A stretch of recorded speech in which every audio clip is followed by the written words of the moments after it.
Bharatiya Janata party और देश की प्रधानमंत्री नरेंद्र मोदी कब जागे, जब देश शर्मसार हो गया। और देश शर्मसार ही नहीं, सुप्रीम कोर्ट तक कड़ी निंदा करने लगा। और जब सुप्रीम कोर्ट ने कड़ी निंदा की, तब जाकर के नरेंद्र मोदी जो देश के प्रधानमंत्री हैं, विदेश में जाकर के झंडा लहराते हैं, अपने आप को महान बेटी बचाओ और बेटी पढ़ाओ के नारा देने वाले, देश की सुरक्षा की बात करते हैं, एकता की बात करते हैं। वहीं पर मणिपुर लगातार हिंसा हो रहे, वहां के मुख्यमंत्री, डबल इंजन की सरकार, वहां के तंत्र, भाजपा सरकार चुप्पी साधी हुई। और जब ये वीडियो सोशल मीडिया पर वायरल हुआ तो देश एक बार शर्मसार हो गया। प्रधानमंत्री का आपका यही नारा था, बेटी बचाओ बेटी पढ़ाओ, क्या वास्तव में सच्चाई है? और अगर सच्चाई है तो मणिपुर में इस वीडियो वायरल होने के बाद क्या डबल इंजन की सरकार तत्काल त्यागपत्र दे देगी, या प्रधानमंत्री महोदय जी क्या वहां के मुख्यमंत्री से त्यागपत्र लेंगे, जिम्मेदार लोगों को सस्पेंड करेंगे, केवल ढाक के 3 बात कहते रहेंगे, या कुछ करना चाहेंगे? अगर नहीं करना चाहेंगे तो 2024 में मणिपुर की घटना अब देश को शर्मसार कर चुकी है। अब न कर पाए, इसलिए आपको 2024 में भी खमियाजा भुगतना पड़ सकता। यह मेरा आरोप नहीं है, यह जनता का आरोप है।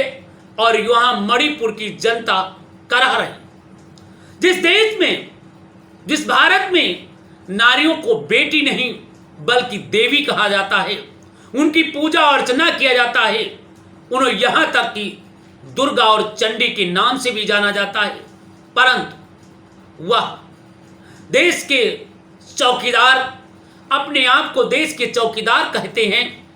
और उसी चौकीदार के सामने हमारे देश की दुर्गा और लक्ष्मी, सरस्वती कहने जाने वाली मातृशक्ति को नंगा किया जा रहा है, दरिंदे उन्हें घुमा रहे हैं। और इसके बाद प्रधानमंत्री को 2 मिनट का समय नहीं मिला, और मिला तो कब, जब हमारा देश पूरा शर्मसार हो गया। मणिपुर हैवनित का वीडियो वायरल हुआ, 2 महिलाओं को निवस्त्र घुमाया गया। अब तक बताया जा रहा है कि 2 लोग गिरफ्तार कर लिए गए। मैं प्रधानमंत्री जी इस पे पूछना चाहता हूं, आज मणिपुर बहुत दिनों से सुलग रहा है, मणिपुर के दंगे फसाद हो रहे हैं, वहां की डबल इंजन सरकार है, आखिर नहीं रोक पा रही हो दंगा, तो क्यों बैठे हो कुर्सी पर? क्यों नहीं दे देते हो त्यागपत्र, और क्यों नहीं छोड़ देते हो? क्या देश को शर्मसार करने वाले जिम्मेदारों पर कार्रवाई क्यों नहीं करते हो? क्या डर रहे हो?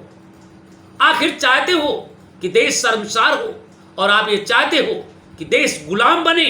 आप क्या चाहते हैं कि इस तरीके की शर्मसार की घटनाएं होती रहें, और भारतीय जनता पार्टी की बेटी बचाओ बेटी पढ़ाओ का जो नारा है वो केवल खोखला साबित होगा? यदि अगर आपकी ऐसी नीयत है तो भारतीय जनता पार्टी की कथनी और करनी में फर्क है, तो मेरा आरोप नहीं है। मेरा आरोप तो यह है कि जो भी हो रहा है वो शर्मसार हो रहा है, देश शर्मसार हो चुका है। प्रधानमंत्री महोदय, डबल इंजन की सरकार महोदय, अब तो आंखें खोलो, धतराष्ट्र की तरह कुर्सी के लालच में वहां के मुख्यमंत्री को मत बनाए रखो, क्योंकि वो मुख्यमंत्री निकम्मा हो चुका है। अगर निकम्मा नहीं है तो ऐसे दरिंदों को सख्त कार्रवाई किया जाए।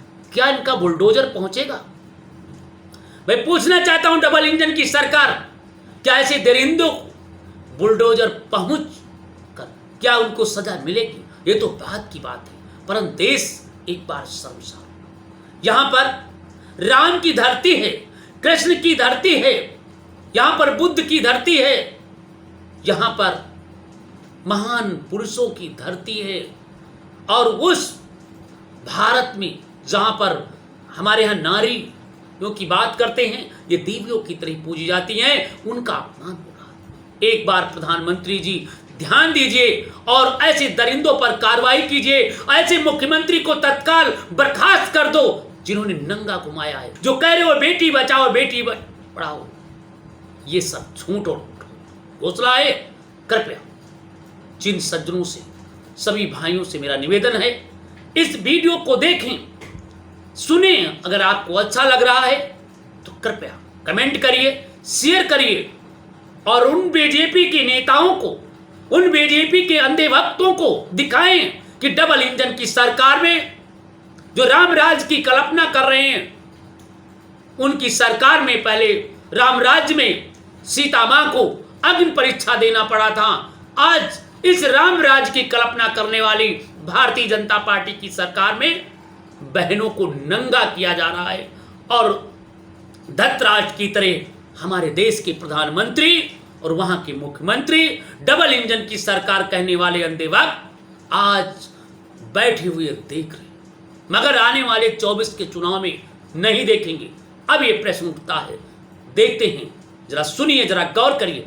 यदि आपका वीडियो अच्छा लगा हो तो कृपया आशीर्वाद दीजिए, कमेंट करिए, जिससे जनता की अदालत के माध्यम से जनता के दर्द को रख सकूं।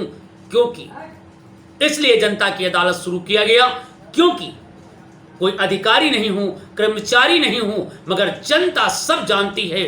जनता की अदालत में आपको आना पड़ेगा। अगर आपको देश का प्रधानमंत्री बनाया है तो जनता के बीच जाना पड़ेगा। अगर आपको जज और अधिकारी बने हैं तो जनता ने चुना है।